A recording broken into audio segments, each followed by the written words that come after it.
앞뒤 좌우로, 그리고 우리 온라인으로 예배를 드리고 있는 우리 모든 성도들 각자 가정에서 우리 가족들과 또 함께 예배하는 이들과 서로 한번 인사하도록 하겠습니다. 우리 함께 힘내십시다. 우리 함께 힘내십시다. 우리 함께 힘내십시다. 오늘 본문의 말씀은 야곱과 그의 가족이 애굽의 고센 땅에 내려와서 산 지 17년이라는 세월이 지났습니다. 그 어느 날 이제 야곱이 하나님께 갈 날이 됐어요. 이제 자신의 때가 다 되었다는 사실을 본인이 느끼면서 요셉을 자신의 방으로 불렀습니다. 그리고 자신이 죽게 되면 내 시신을 절대로 이 애굽 땅에 묻지 말고 내 고향, 그리고 하나님께서 나와 내 자손에게 약속해 주신 저 가나안 땅, 그리고 나의 조상들이 묻혀 있는 그 묘실에 나를 꼭 묻어달라고 부탁을 합니다. 야곱의 가족은 애굽 고센 땅에 내려와서 7년 대기근 중에도요, 이 요셉 덕분에 풍성한 삶을 살았습니다. 또 야곱 역시도 마찬가지로 그의 인생에서 어쩌면 가장 평안한 안식의 시간을 누렸던 시간이 어쩌면 애굽에서의 17년이라고 말할 수 있을 겁니다. 자, 그런데 죽음을 앞두고 있는 이 야곱이요, 내가 이제 눈을 감으려고 해도 편안하게 눈을 감을 수가 없는, 왜? 큰 근심거리가 하나가 있었기 때문에 그렇습니다. 그것은 하나님께서 약속하신 땅이 지금 본인들이 내려와서 17년 동안 거주하며 살고 있는 이 애굽 땅이 아니라 본래 그들이 기거하며 살았던 가나안 땅이었기 때문에 그렇습니다. 하나님께서 내가 너와 내 자손에게 영원한 기업으로 내가 영원히 그 땅의 주인이 되게 할 것이다 라고 약속하셨던 땅은 이 애굽이 아니란 말이죠. 애굽이 아무리 비옥하고 좋은 땅이라고 하고 풍성한 땅이라고 할지라도 이 땅은 그들이 영원히 머물 곳이 아니에요. 하나님이 약속하신 곳은 가나안인데 지금 본인들은 애굽에 와 있단 말이죠. 그리고 나는 이제 죽을 때가 다 됐어요. 그러니까 걱정이 되는 겁니다. 우리 48장 3절로 4절을 같이 한번 읽어볼까요? 48장 3절로 4절 시작. 요셉에게 이르되 이전에 가나안 땅 루스에서 전능하신 하나님이 내게 나타나사 복을 주시며 내게 이르시되 내가 너로 생육하고 번성하게 하여 내게서 많은 백성이 나게 하고 내가 이 땅을 내 후손에게 주어 영원한 소유가 되게 하리라 하셨느니라. 지금 요셉을 앞에 두고 오늘 야곱이 지나온 날들의 이야기를 쭉 하는 겁니다. 내가 젊은 시절 아버지 집을 나와서 삼촌 라반의 집으로 가는 그 길 광야 한복판에 루스라가 하는 곳이 있는데 오늘날로 하면 베델이라고 하는 곳이죠. 이곳에서 내가 하나님을 처음 만났다. 하나님 날 처음 찾아오셔서 내가 절망 가운데 있을 때 하늘의 사닥다리를 보여주시고 천사들을 보여주시고 그때 하나님이 내게 찾아오셔서 처음 나에게 약속을 주셨는데 그 약속의 내용이 뭐냐? 두 가지 축복을 해주셨다. 첫째는 생육과 번성의 복을 약속해 주셨고 또 하나는 내가 너와 내 자손에게 이 땅을 주어 내가 영원한 기업이 되게 할 것이며 너희가 영원히 이 땅에서 복을 누리게 할 것이라고 내게 약속해 주셨다. 근데 이 야곱은 단 한순간도 그때 이후로 이 하나님의 약속을 잊은 적이 없다는 거예요. 지금 내가 죽음을 앞두고 있지만 여전히 나에게는 그 하나님의 약속이 살아있고 그 약속이 나에게만 살아있는 것이 아니라 너희들에게도 살아있고 너희의 후손들에게도 살아있는 이것은 약속이다. 그리고 이 약속은 곧 우리의 비전이라는 거죠. 하나님의 약속대로요, 이 야곱의 가족은 처음에 애굽 땅에 내려올 때 남자들만 70명이었습니다. 어떻게 보면 굉장히 그것도 많은 가족이라고 할 수 있겠지만은 그러나 하나님께서 약속하신 것은 큰 민족의 약속이었어요. 그렇게 친다면 이 70명은 그저 한낱 씨앗밖에 안 되는 거죠. 근데 이 고센 땅에 와서 앞으로 400년을 살면서 나중에 그들은 남자만 70만이 넘는 하나의 큰 민족을 이루게 되지 않습니까? 그런데 오늘 성경에 보니까 그들이 이 땅에 와서 17년을 살았는데 이미 그들은 생육하고 번성하기 시작했다고 오늘 말씀을 하고 있어요. 하나님이 그들을 생육하게 하시고 번성하게 하는 것을 요셉은 자기 생전에 보았습니다. 하나님이 이루어 가시는구나. 요셉을 통해서 우리를 이곳에 오게 하셨을 뿐만 아니라 이곳에서 우리를 번성하게 하시는구나.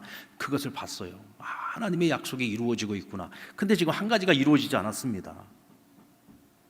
하나님께서 분명히 가나안 땅을 우리에게 약속의 땅으로 주셨고 그 땅에서 우리가 번성케 하게 하셨다고 하셨는데 난 이제 죽어야 된단 말이죠. 내가 살아서는 그 하나님의 약속이 이루어지는 것을 볼 수가 없어요.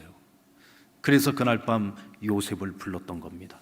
그리고 내가 죽고들랑 나를 이 땅에 묻지 마라. 하나님이 내게 약속한 땅은 저 가나안 땅이다. 그러니 나를 저 가나안 땅, 내 조상들의 묘실이 있는 곳에 가서 나를 묻어달라라고 부탁을 한 겁니다. 이에 요셉이 아버지의 총을 수락하고 아버지와 맹세를 하죠. 이때 비로소 야곱이 마음의 안심을 가지고 침상머리맡에서 하나님 앞에 무릎을 꿇고 경배했다고 했어요. 그것은 곧 하나님을 예배했다는 뜻이겠죠. 우리는 야곱의 이와 같은 모습을 보면서요, 여기서 우리는 신의 한 수를 보게 됩니다. 여러분, 이 신의 한 수라고 하는 말은요, 일본 애니메이션 히카루의 바둑이라고 하는 이 만화예요, 만화. 근데 여기에서 처음으로 사용되어졌던 말입니다. 이는 만화의 주인공인 후지와라노 사이라고 하는 이 주인공이 추구하는 바둑의 극치를 표현하는 말인데요. 한마디로 말해서 신의 경지에 일어난 한 수라고 말할 수 있습니다. 야, 진짜 신의 경지다 라고 말할 수 있는 그런 한 수, 그것을 신의 한 수라고 표현을 하죠. 그러니까 바둑으로 치자면요, 오늘 야곱도요, 그의 아들 요셉에게 지금 신의 한 수를 두고 있는 겁니다. 그럼 이 신의 한 수라고 하는 것이 뭐냐? 야곱이 일평생을 붙잡고 살았던 것을 지금 그 아들 요셉에게, 야 요셉아, 나랑 같은 곳을 보자. 나는 이제 죽지만 나의 비전은 영원히 살아있어서 너뿐만 아니라 너의 아들들, 그리고 나의 모든 자식들, 그리고 우리의 모든 후손들이 우리가 그 약속을 바라보면서 살아갔으면 좋겠다 하고 그에게 비전을 나누는데, 이 비전을 나누는 방법이 거의 신의 경지라는 거죠. 자신을 가나안 땅에 묻어달라. 그리고 요셉이 그 일을 수락하면서 그들은 같은 곳을 바라보게 됩니다. 그리고 그의 후손들도 이후에 같은 곳을 바라보고 살아가게 될 것입니다. 그래서 오늘 이 야곱의 신의 한 수는요, 하나님의 약속을 바라보고 살자는 것입니다. 바둑으로 치자면 사람들은 인생의 결정적인 순간마다 자기의 수를 가지고요, 묘수를 두면서 살아갑니다. 야곱도 그와 같은 인생을 살았어요. 여러분, 야곱이 얼마나 잔머리의 귀재였습니까? 참 머리가 비상한 사람이잖아요. 끊임없이 자기 수를 만들고 묘수를 쓰면서 살아갔던 사람이에요. 그런데 이제 인생 147년의 세월을 살았습니다. 이제 죽음을 앞두고 있는 거예요. 인생을 다 살고 나서 뒤를 돌아다 보니까 지금까지 내가 살아왔던 나의 삶은 자기 수로 살아온 삶이 아니었다는 것을 깨달은 거예요. 내가 아무리 머리를 쓰고 묘수를 쓰면서 살아간다고 한들 결국은 하나님 손바닥 안에 있다는 것을 안 거죠. 결국 하나님과 동행하는 우리의 인생은 결국 하나님의 수 속에서 살아갈 수밖에 없다는 것을 깨달은 거예요. 요셉은요, 나이가 30밖에 되지 않았, 젊은 나이였지만 일찌감치 아버지가 147세에 깨달은 이 진리를 그는 나이 30세에 깨달았습니다. 자신의 인생의 모든 과정 속에 하나님의 손길이 늘 함께하고 있다는 것을 그는 깨달았어요. 그가 겪은 고난과 성공, 이 모든 과정은 결국 많은 생명들을 살리시기 위한 하나님의 수였고, 또 아버지의 집, 이 야곱의 가문이 하나님이 주는 축복을 받도록 만드시기 위한 수였다는 것을 그는 깨달았던 거예요. 그래서 그 하나님의 한 수 앞에서 그는 믿음의 결단을 내립니다. 그 결단이 뭐였습니까? 형제들을 용서한 거예요. 그리고 아버지 집 모든 식구들을 애굽으로 초청한 겁니다. 그리고 그들이 살아갈 수 있는 큰 민족으로 번성할 수 있는 땅, 고센 땅을 미리 예비하고 준비했던 것이죠. 그러므로 우리는 하나님의 한 수를 읽을 수 있어야 돼요. 그리고 그 하나님의 계획 앞에서 우리가 해야 할 일이 무엇인지를 결단할 수 있는 지혜가 필요합니다. 야곱 역시도 하나님의 그 한 수 앞에서 자신이 해야 될 결단을 내린 겁니다. 그래서 애굽 땅이 아닌 가나안 땅에다가 묻어달라고 했던 것이고, 하나님이 내게 주셨던 그 약속의 비전을 요셉과 그리고 요셉의 두 아들을 자신의 아들로 삼겠다고 했어요. 그러니까 손주들을 자기 아들로 삼아서, 그래서 요셉의 지파는 두 지파가 나중에 가나안 땅에 들어가서 기업을 분배받게 됩니다. 이것은 무슨 뜻일까요? 요셉은 지금 애굽의 총리입니다. 세상에 애굽에서 살면서 그들은 무엇 하나 부러울 것이 없어요. 그의 자식들도 역시 마찬가지겠죠. 금수저 물고 태어난 자식들 아닙니까? 애굽에서 사는 동안 얼마나 행복하겠습니까? 언젠가 하나님께서 그들을 가나안 땅으로 이끌어낼 때에 어쩌면 애굽 땅에 너무나도 많은 것을 남겨두고 떠나야 되기 때문에 떠나지 못할 수도 있겠죠. 그런데 야곱은 미리 그것을 약속을 받아내고 있는 겁니다. 요셉아, 너희가 머물러야 되는 땅은 절대로 이 땅이 아니다. 지금 당장은 너희가 여기서 부귀영화를 누릴런지 모르지만, 그러나 하나님이 약속한 땅은 이 땅이 아니야. 하나님이 너희에게 영원한 기업으로 주시는 땅은 이 땅이 아니야. 애굽이 아니야. 오늘의 현실에 안주하면 안 돼. 너희가 바라봐야 될 것은 바로 하나님의 약속이 있는 저 땅, 가나안 땅이야. 확실하게 이것을 각인시켜주고 있는 것입니다. 야곱이 죽은 후에요, 바로는 야곱의 장례를 국장으로 치르게 했습니다. 그래서 40일 동안 염을 했어요. 70일 동안을 야곱을 위해서 온 애굽 사람들이요 애곡을 했다고 했습니다. 그 기간이 다 끝나고 난 후에 요셉이 바로에게 청해서 이제 장례를 시신을 묻어야지 되는데, 제가 아버지하고 약속을 했습니다. 제 아버지의 시신은 고향 땅 가나안 땅에 막벨라 굴이라고 우리 가족의 묘가 있습니다. 그곳에 가서 묻어야 됩니다. 그래서 심지어는 바로가요, 애굽의 원로 대신들을 갖다가 전부 총동원해 가지고 함께 그곳 먼 곳 가나안 땅까지 그들을 보내 가지고 야곱을 묻게 했습니다. 하나님의 약속은 여러분 무서운 겁니다. 하나님께서는 반드시 야곱 돌아가게 하시겠다고 했잖아요. 돌아갔습니다. 살아서 돌아가지는 못했지만 죽어서 돌아간 거죠. 하나님의 약속은 이와 같이 반드시 이루어지는 줄로 믿습니다. 요셉도 역시 마찬가지입니다. 요셉은 마지막 그가 임종하는 순간 자기 자녀들을 다 불러놓고 형제들을 불러놓고 부탁을 합니다. 내가 죽고 난 이후에 언젠가 하나님께서 우리를 가나안 땅으로 돌아가게 하실 거다. 그때 반드시 나의 해골을 가지고 가서 가나안 땅 우리 가족의 묘실에 아버지 곁에 나를 묻어달라고 부탁을 합니다. 그리고 400년 후 출애굽을 할 때 이스라엘 백성들은 그의 해골을 가지고 가나안 땅에 들어가서 그의 해골을 묻습니다. 여러분, 이게 뭐냐? 비전이에요. 비전이 뭡니까? 뜻 자체가 바라보는 거잖아요. 바라보는 거. 야곱은 일평생을 하나님과 같은 곳을 바라봤어요. 요셉도 역시 마찬가지로 아버지와 함께 같은 곳을 바라봤던 겁니다.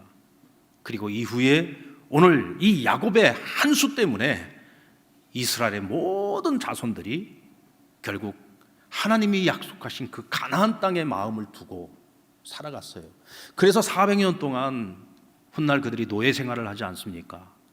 험악하고 힘든 생활 속에서도 그들이 버텨내고 견뎌낼 수 있었던 것은 바로 그 하나님의 약속을 바라보았기 때문인 겁니다.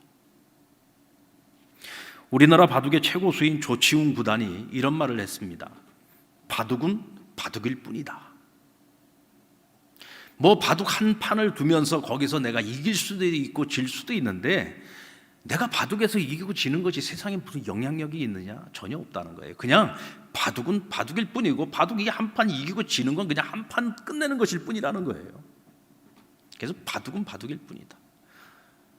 이거 한 판 내가 이기고 지는 거에 너무 목숨 걸 필요가 없다는 거죠. 여러분, 우리는 각자 이 인생을 살아가면서 한 판 한 판 자신의 바둑을 두면서 살아간다고 할 수 있어요. 때로는 나라는 사람의 성공과 실패, 근데 이런 것들이 세상의 한 판과 전혀 상관없이 전혀 아무런 영향력도 주지 못하면서 그냥 그렇게 나의 한 판을 두면서 살아가는 거죠. 그래서 나중에 그 모든 나의 판을 끝내고 난 후에 뒤를 돌아다 보면 나는 나름대로 내 판에서 이겨보려고 그렇게 기를 쓰고 애를 쓰고 몸부림을 치면서 살았는데 다 판을 끝내고 나서 돌아보니까 별것 아니더란 말이죠. 그래서 참 인생은 허무하다라고 말하는 사람들이 많습니다. 여러분, 비전이 없으면은요, 인생은 참 허무한 겁니다. 비전이 없으면은요, 우리가 아무리 열심히 살아도요, 인생은 다 살고 나서 뒤돌아보면 허무한 거예요. 그래서 전도서 기자도 그렇게 말하지 않습니까? 인생은 허무한 것이다. 한낱 풀과 같은 것이다. 왜 그렇게 말할까요? 그럼 비전이 없는 인생을 살았기 때문에 그런 겁니다. 그러므로 우리는 야곱의 비전을 함께 바라봤으면 좋겠어요. 야곱의 비전, 요셉의 비전이 무엇입니까? 그것은 하나님의 약속입니다. 하나님의 약속을 바라보면서 살아가는 인생이었다. 그러니까 야곱은 죽어도 끝난 게 아니에요. 왜냐하면 하나님의 그 비전이 여전히 그에게는 살아있고 자신에게서 끝나는 것이 아니라 그 후대에게도 그 비전이 계속해서 함께 공유하기 때문에 그런 것입니다. 여러분, 나의 꿈이 아닌 하나님의 꿈, 나의 욕망이 아닌 하나님의 약속을 바라보면서 살았으면 좋겠습니다. 그러면 우리는 사는 동안 나의 묘수가 아니라 하나님의 한 수가 이끄는 대로 우리는 살아가게 될 겁니다. 그리고 하나님의 한 수는요, 항상 이기기만 하는 수는 아니에요. 때로는 실패의 한 수도 있고요, 절망의 한 수도 있고요, 벼랑 끝의 한 수도 있습니다. 아마 여러분 다 공감하실 겁니다. 우리는 익히 이 모든 것들을 다 경험하면서 살아왔기 때문이죠. 그런데 하나님의 한 수에는 언제나 피할 길이 있습니다. 아멘. 네, 하나님의 한 수에는 항상 피할 길이 있어요. 그리고 지름길이 있습니다. 야곱이나 요셉처럼 하나님과 함께 동행하는 인생들에게 하나님의 숨겨진 그 한 수는 언제나 고난 속에 숨겨져 있다는 것을 우리는 알 수 있습니다. 여러분, 야곱은 삼촌 라반의 집에서 20년 동안을 머슴 아닌 머슴살이 했습니다. 어쩌면은 우리가 그냥 한 사람의 인생을 객관적으로 볼 때에는 그것이 잃어버린 시간처럼 보일 수 있어요. 마치 지금 우리가 코로나 때문에 금년 한 해를 아무것도 못한 것처럼 보이고 그냥 잃어버린 한 해처럼 보이기도 하는 것처럼 말이죠. 어쩌면 야곱의 그 20년 잃어버린 세월처럼 느껴질 수도 있을 겁니다. 그런데 여러분, 라반은 자기 평생을 걸쳐서 그가 이루려고 했던 것을 이루지 못했지만 야곱은 단 20년 만에 그 삼촌 라반이 평생을 이루려고 했던 것, 이루지 못했던 그것을 그는 이뤄냈어요. 그 나중에 삼촌보다 더 큰 부자가 되지 않았습니까? 20년 동안 속아서 살았던 세월이었지만 하나님께서 하나님의 수를 놔주시니까 그 20년을 통해서 그는 삼촌을 능가하는 큰 부자로 하나님께서 그를 축복해 주신 거예요. 근데 사실은 그 결과만 놓고 볼 것은 아닙니다. 오히려 그거보다 훨씬 더 큰 것을 얻었어요. 그 20년 삼촌 밑에서 속아 살았던 세월이었지만 그는 그곳에서 정직하게 산다는 것이 무엇인지를 배웠습니다. 성실하게 산다는 것이 무엇인지를 배웠습니다. 하나님을 의지하고 살아가는 법을 배웠습니다. 때가 되면 하나님께서 그 고난을 통하여 우리를 축복하시는 그 하나님의 한 수를 깨닫게 해주신 거죠. 그것은 돈으로 환산할 수 없는 것입니다. 그의 평생을 살아가는데 그 학습 효과를 통해서 그는 언제나 하나님의 손을 놓지 않고 살아가는 인생을 살 수 있었던 거죠. 요셉도 역시 마찬가지입니다. 애굽에 와서 그가 13년, 길지 않은 세월이에요. 그러나 그 길지 않은 세월이지만 그 시간이 그에게는 정말 온갖 우여곡절과 끊임없는 고난의 연속이었죠. 혹독한 고난이었습니다. 그러나 그와 같은 혹독한 고난의 세월 13년이 있었기 때문에 애굽의 노예로 팔려왔던 한 소년이 성장해서 13년 만에 나이 30에 애굽의 총리가 될 수 있었던 겁니다. 고난이 없었다면 요셉에게 그런 결과가 있을 수 있었을까요?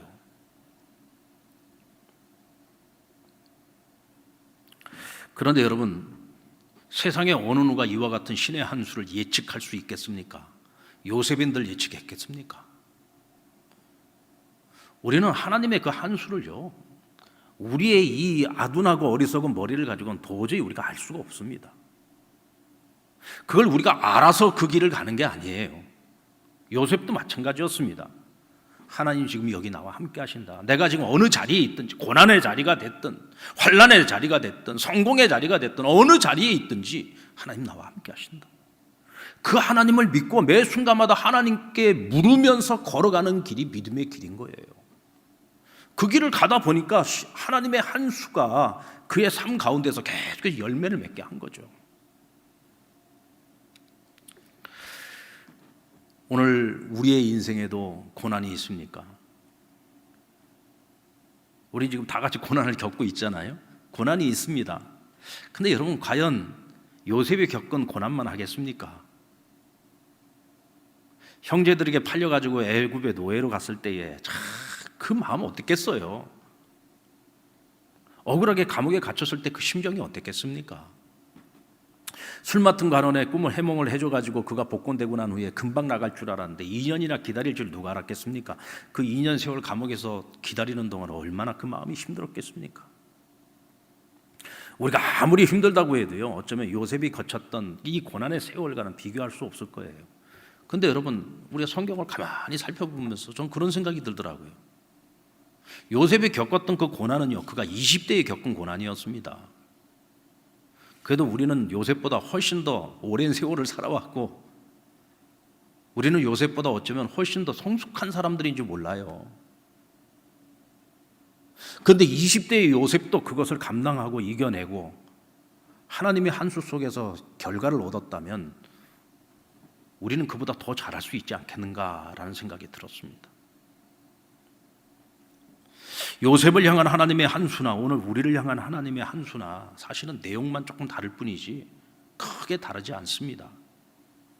하나님과 동행하는 이들에게 성공의 지름길은요, 언제나 고난과 함께 온다는 사실을 기억해야 됩니다. 이것이 바로 하나님의 숨겨진 한 수입니다.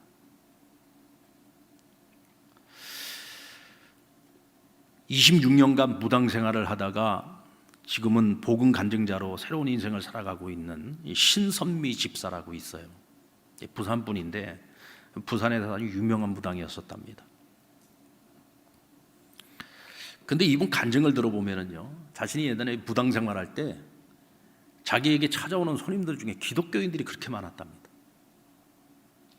여러분, 성경에 보면 하나님이 가장 가증히 여기는 자들이 누구냐면 점쟁이 찾아가는 사람들, 무당 찾아가는 사람들 하나님이 가장 가증히 여긴다 그랬어요. 그런데 심지어는 하나님의 자녀들이 하나님께 묻지 않고 무당한테 찾아가고 점쟁이한테 찾아가가지고 묻는다는 거예요. 왜 이런 짓들을 하는 걸까요? 한마디로 말해서요, 고난이 싫은 겁니다. 실패가 겁나는 거예요. 그렇다고 하나님께 인내심을 가지고 매달릴 끈기도 인내도 없어요. 그러니까 점쟁이한테 찾아가서 이 고난이 언제쯤 끝나겠느냐, 이 위기가 언제쯤 끝나겠냐, 내가 대체 누구를 만나야 되며 무슨 일을 해야 되며 어디로 가야 되는지 어느 것 하나도 자기가 결정을 못 내려요. 그러니까 무당한테 찾아가고 점쟁이한테 찾아가서 신의 한 수를 묻는 겁니다. 여러분, 믿음의 길이라는 것이 그리 쉬운 길이 아닙니다. 믿음의 길이 그리 쉬운 길이 아니에요. 결국 우리가 믿음의 길을 걸어가도요, 한 수 한 수를 두는 거는요, 결국 내가 두는 거예요. 그렇지만 우리 믿는 사람들은 그 한 수 한 수를 둘 때 믿음이 없는 자들과 뭐가 다릅니까? 우리는 매 순간마다 한 걸음을 뛸 때마다 하나님께 물으면서 가는 길이에요. 그게 믿음의 길입니다. 아멘입니까? 우리는 믿노라 하고 하나님의 자녀라고 하면서 하나님과 동행을 한다고 하면서도 우리가 하나님께 얼마나 물었습니까? 그냥 습관대로 살아왔죠. 정말 내 인생의 중요한 고비마다 얼마만큼 기도하고 얼마만큼 내가 하나님께 물으면서 그 길을 걸어갔느냐고요. 어쩌면 하나님께 대한 물음보다도 그냥 내 경험, 내 생각, 내 의지를 따라서 먼저 일을 저질러 놓고 난 후에 탄식하고 하나님께 그제서야 물을 때가 더 많지 않았습니까? 근데 그게 믿음의 길이 아니에요. 믿음의 길은 먼저 하나님께 물으면서 매 순간마다 하나님께 물어보면서 같이 동행하는 것이 믿음의 길입니다. 그 길을 걸어야만 우리는 신의 한 수를 통과할 수 있는 거예요. 저 역시도 살아오면서 하나님 왜 나에게만 이런 고난을 주시냐고. 사실은 저만 그런 고난이 아니었는데 고난을 겪을 때는 나만 그 고난을 겪는 것 같잖아요. 왜 하나님 나를 이런 절망의 구렁텅이에 빠뜨려 놓고 왜 나를 건져주지 않느냐고 원망도 많이 해봤고 시비도 많이 걸어봤고 탄식도 많이 해봤어요.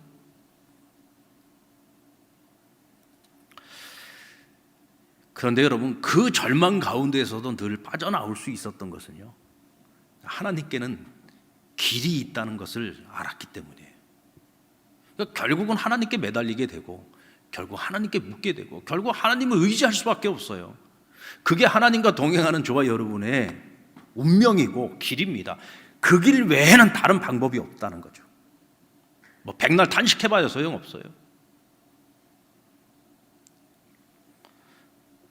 그리고 지금 와서 돌아보니까 그 모든 고난이 오늘의 나를 있게 하시기 위한 하나님의 한 수였다는 것을 깨닫게 되는 겁니다. 지금까지 인도하셨던 것처럼 앞으로도 하나님의 한 수는 저의 묘수를 부끄럽게 만드시면서 우리를 가장 선한 길로 이끌 거라고 저는 믿습니다. 결국 하나님께서 우리 인생에 한 수를 두시는 목적이 뭡니까? 그것을 우리는 가나안으로 인도하시기 위한 겁니다. 현대적으로 해석하면 하나님 나라로. 결국 성경을 통해서 하나님 우리에게 약속해 주신 것은 뭐예요? 너희가 머물 곳은 이 땅이 아니야. 너희가 머물러야 되는 것은 영원한 하나님의 나라, 영원히 하나님이 다스리시는 그 나라. 너희가 바라보아야 될 것은 바로 그것이, 그곳에 하나님의 약속이 있어 라고 말씀하시죠. 몇 년 전에 미생이라는 인기 드라마가 있었습니다. 누가 한번 꼭 좀 보라고 저한테 추천을 해주더라고요.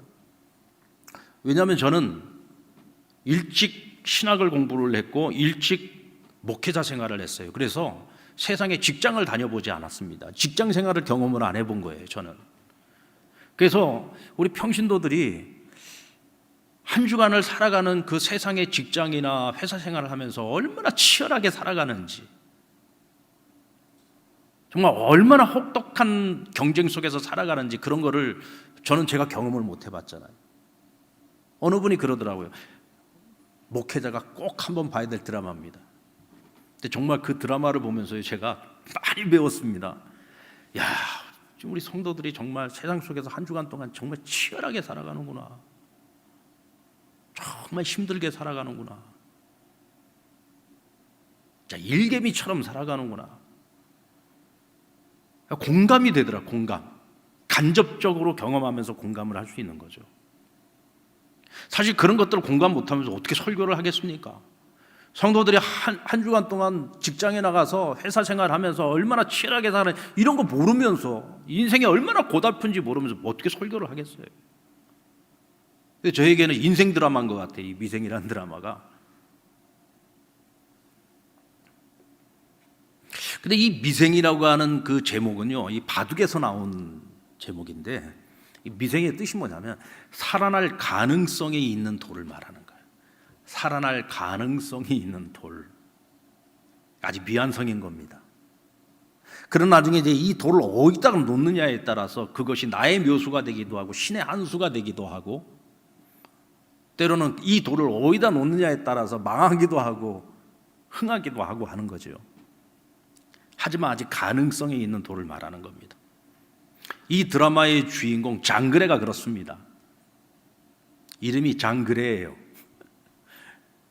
26년 동안요, 이 청년은 바둑만 두고 살았어요.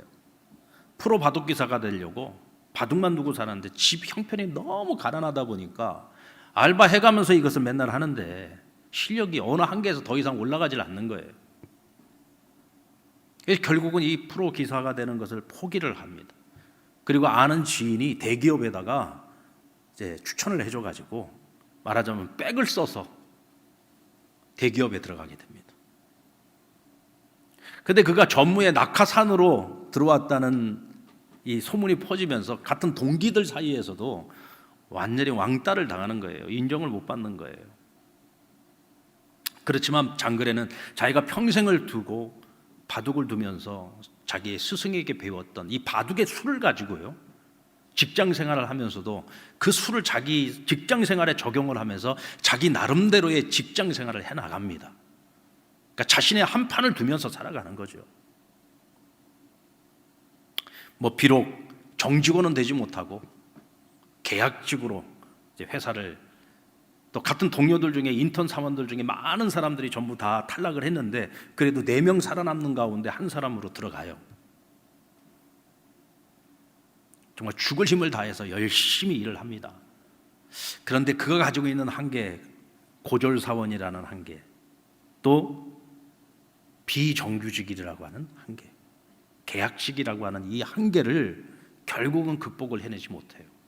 또 많은 동료들과 막 직장에 많은 상사들이 어떻게 해서라도 그를 정기적으로 전환시켜 주려고 막 애를 쓰는데도 불구하고 이 사회의 벽은 너무 두꺼웠던 것 같아요. 결국은 2년 계약 기간이 끝나고 결국은 회사로부터 퇴출당하고 맙니다. 이 미생이라고 하는 드라마는요, 이렇게 비극으로 끝나지 않습니다. 그러나 장그래는 포기하지 않습니다. 왜냐하면 그 2년 기간 동안 직장 생활하면서 너무나 많은 것을 배웠기 때문이죠. 그는 아직도 미생이었던 겁니다. 완성되지 않은 돌이죠. 앞으로 그가 걸어가야 될 인생의 길이 많고 그가 앞으로 채워나가야 될 수많은 한판들이 남아있기 때문에 그렇습니다. 어떻게 보면 그의 인생 선배자, 직장 선배자,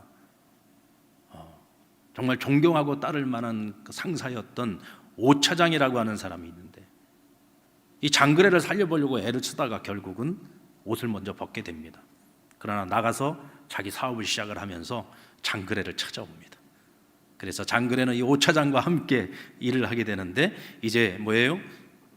새로운 한 판을 시작을 하는 거죠. 그런데 이 새로운 한 판의 시작은 한 걸음 더 성장한 가운데, 더 성숙해진 가운데 새로운 한 판의 시작이 됩니다. 우리는 직장에서 끝까지 살아남는 수많은 직장인들, 또 때로는 중간에 도태하는 그런 직장인들을 보게 됩니다. 참 직장에서 끝까지 생존 경쟁에서 살아남는 게 쉬운 일은 아니죠. 여기 이제 우리 장로님들 계시는데 끝까지 직장 생활하시고 명예로운 은퇴를 하시는 것은 정말 축복입니다. 그렇지 않습니까? 우리가 퇴직을 할 때 보면은 내가 퇴직을 할 때까지 같이 시작했던 동료들 가운데 끝까지 나랑 같이 살아남아 가지고 제대로 정년에 은퇴하는 이들이 얼마나 됩니까? 많지 않습니다. 끝까지 살아남는 것도 정말 쉽지 않은 일이죠.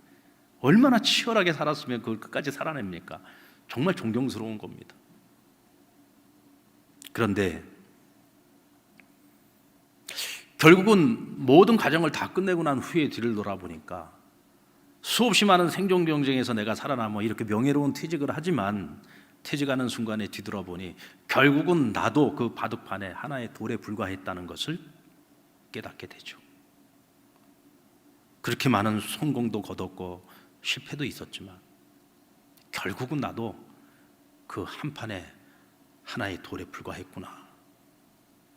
그리고서 뒤돌아보니까 그 황금 같은 시간들, 일하느라고 보내었던 그 수많은 시간들, 애들 크는 것도 제대로 보지 못한 채 그 시간들은 다 뒤로 하고 이제 내게 남은 것은 내가 서야 할 곳, 가야 할 곳, 일할 곳도 없는 이제 인생의 황혼기를 맞게 되는 겁니다. 야, 그게 인생이야. 많은 분들이 그렇게 말하잖아요. 야, 그게 인생이야. 뭐 사는 게 별거 없어. 그게 인생이지 뭐. 어쩌면 거기에 우리가 맞장구를 칠 수 있을 거예요. 맞아. 에이, 그게 인생이지 뭐. 근데 여러분, 그렇게 우리 인생을 마감한다고 하면 너무 허무하지 않습니까? 우리가 이렇게 허무하게 우리의 인생을 끝내지 않으려면요, 우리에게 한 수가 필요해요. 그 한 수는 바로 하나님의 한 수죠. 우리가 그 하나님의 한 수 가운데서 살아가지 않는 한 결국 우리 인생 허무할 수밖에 없는 거예요. 근데 우리가 하나님의 한 수 가운데에서 살아가면은요, 우리 절대로 이렇게 허무하게 끝내지 않습니다. 하나님께서 반드시 많은 것들을 우리에게 남겨주십니다. 저는 요셉 이야기에서 요셉이 깨달은 이 신의 한 수가 우리를 살릴 수 있다고 저는 생각을 합니다. 요셉이 깨달았던 신의 한 수가 뭡니까? 내가 애굽에 오게 된 것은 형님들이 한 것이 아닙니다. 이것은 하나님께서 하신 것입니다. 내가 여기 있는 이유가 무엇입니까? 그것은 오직 하나님 때문입니다 라고 고백하고 있는 거예요. 내가 여기 있는 이유, 우리가 그걸 알고 살아야 돼요. 오늘 그리스도인들은요, 언제나 내가 지금 이 자리에 있는 이유, 내가 지금 이 상랑 교회에 있는 이유, 내가 지금 그 직장에 있는 이유, 내가 그 가정에 있는 이유, 내가 지금 누구 곁에 있을 때에 내가 그 사람 곁에 있는 이유, 그걸 분명히 알고 살아야 됩니다. 그 모든 과정 속에 하나님의 섭리가 있었다는 사실을 알아야 되고, 하나님이 나를 그 자리에 있게 하셨을 때에는 분명한 목적이 있다는 거죠. 그걸 알아야 돼요. 그게 뭐냐? 비전이에요. 그 속에서 하나님의 약속이 있는 거예요. 우리가 무슨 일을 하면서 살아가든지 그거를 깨닫고 그것을 위해서 살아갈 때 그것이 사명인 것이고, 사명을 위해서 우리가 인생을 살아갈 때 뒤돌아보며 허무한 것이 아니라 만족할 만한 인생을 살았다고 말할 수 있는 겁니다.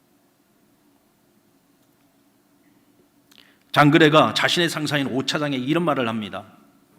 내가 원하는 것은요, 정규직 사원이 되는 것이 제 목표가 아닙니다. 비정규직이라도 괜찮습니다. 계약직이라도 괜찮습니다. 저는 지금 너무나 좋은 우리의 직장 동료들과 우리가 되어 함께 오래도록 같이 일하고 싶습니다. 제 목표는 그겁니다. 제 목적은 그겁니다. 내가 무엇이 되느냐? 비정규직이 정규직이 되는 것, 그런 것이 내 인생의 목표가 아니고, 정말 좋은 사람들과 마음을 나누면서 우리가 함께 일을 하면서 살고 싶습니다. 저는 그 얘기가 막 마음에 굉장히 크게 와닿더라고요. 우리가 하나님과 동행하는 것도 이런 마음으로 살아간다면 성공할 것 같아요. 우리가 하나님을 믿어서 하나님과 동행해서 내가 무엇이 되고 뭐 어떤 목표를 이루고 이런 것보다 우리가 하나님과 동행할 때 가장 중요한 것은 하나님과 내가 우리가 되어서 우리가 함께 오랫도록, 오늘 야곱처럼 임종의 순간까지 오랫도록 하나님과 함께 일할 수 있다면 그것이 가장 큰 은혜고, 그것이야말로 진정한 하나님의 한 수가 아니겠습니까? 그렇게 살아가면 결국 그 한 수의 결과는 하나님이 책임지시지 않겠느냐는 겁니다. 우리는 지금 이 세상에서 아직 미생으로 살고 있습니다. 아직 완성되지 않은 돌입니다. 끝나지 않았습니다. 그러나 내가 어디에 놓이느냐에 따라서 나의 묘수가 되기도 하고 신의 한 수가 될 수도 있을 겁니다. 저와 여러분은 야곱처럼 요셉처럼 하나님의 약속의 비전을 두고 하나님의 한 수로 쓰임받는 돌들이 되었으면 좋겠습니다. 저희 교회가 이번에 60개 교회에 특별지원금을 전달을 했습니다. 한 교회당 우리가 50만 원씩 해서 한 3천만 원 규모에서 어려운 교회들 같이 나눴는데 설교 시간에 한번 그 얘기를 했는데 우리 성도들이요, 정말 지금 다들 어렵고 힘들지 않습니까? 힘들고 어려운 가운데서도 또 어떤 분들은 결혼 40주년 기념일을 이번에 이제 금년에 맞이했는데 11월 달에 여행 가려고 준비해 놨던 여행 자금을 이번에 또 다 헌금을 해주시고 많은 분들이 헌금을 해주셨어요. 그래서 저희가 지금 60개 교회를 했는데 또 어려운 교회들이 뭐 얼마나 많겠습니까? 그래서 하여튼 하나님께서 우리에게 보여주시고 또 우리를 하여금 알게 하신 그런 교회들이 있으면 또 우리 교회 내에서도 지금 어려운 교우들 좀 우리가 찾아서 같이 좀 나누려고 또 지금 이제 열심히 찾고 있고 또 계획을 갖고 있습니다. 우리가 가진 것이 많아서 나누는 것은 아닙니다. 우리도 금년 들어 코로나 사태가 오고 난 이후에 지금 우리 상남교회 재정도 지금 굉장히 어려운 가운데 있습니다. 헌금도 많이 줄었고요. 그런데 그래도 우리는 아직은 살 수 있습니다. 그런데 지금 살 수 없어 죽어가는 교회들이 너무 많습니다. 그래도 우리가 조금이라도 살 여력이 있어서 힘든 교회들과 조금이라도 같이 나누려고 하는데 우리 성도들이 다 같은 마음, 우리 당회원들이 다 같은 마음, 성도들이 다 같은 마음이, 그리고 그 일을 정말 기쁘게 여기면서 함께 그와 같은 일에 동참을 하고 있습니다. 저는 이런 모습들이요, 꼭 물질을 나누는 것뿐만 아니라 정말 다양한 모습으로 이렇게 함께 우리가 하나님의 나라를 이루어가는 이런 모습들은 우리가 미생에서 하나님의 한 수로 거듭나려고 하는 우리의 모습이 아닐까라는 생각을 해봤습니다.